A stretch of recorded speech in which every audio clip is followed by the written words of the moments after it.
La 19e édition de China Digital Entertainment Expo, également connue sous le nom de China Joy, se déroule du 30 juillet au 2 août à Shanghai.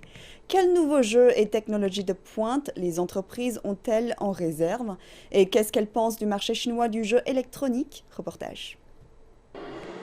Nous sommes les premiers à avoir essayé ce nouveau jeu avant son lancement annoncé au second semestre 2021. Connu sous le nom de Tower of Fantasy, il s'articule autour d'histoires se déroulant dans un monde ouvert.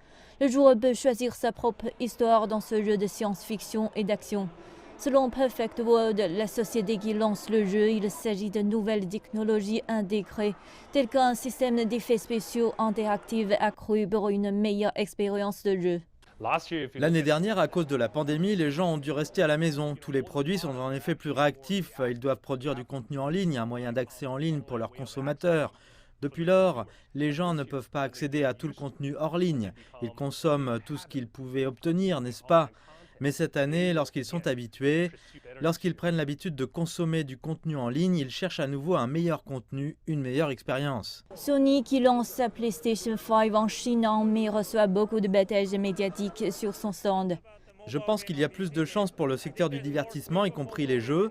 Ce n'est pas seulement un jeu mobile ou un PC, je pense qu'il y a plus d'espace pour le jeu sur console en Chine. C'est parce que nous sommes un peu en retard sur ce marché, nous sommes donc le challenger et nous pouvons offrir la nouvelle valeur que le public chinois pourra découvrir.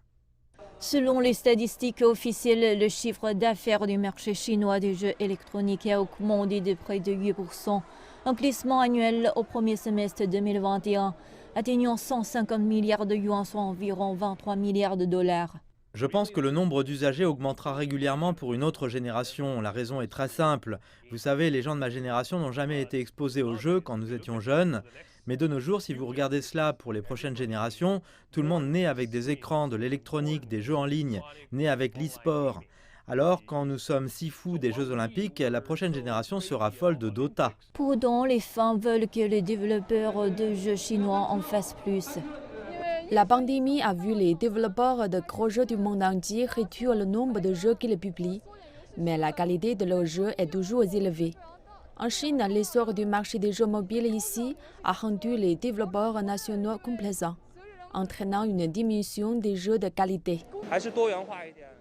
J'aimerais voir plus de diversité et d'inclusion dans les jeux. Comparé à d'autres pays, nos jeux sont plus simples, plus axés sur le marché et manquent de sensations.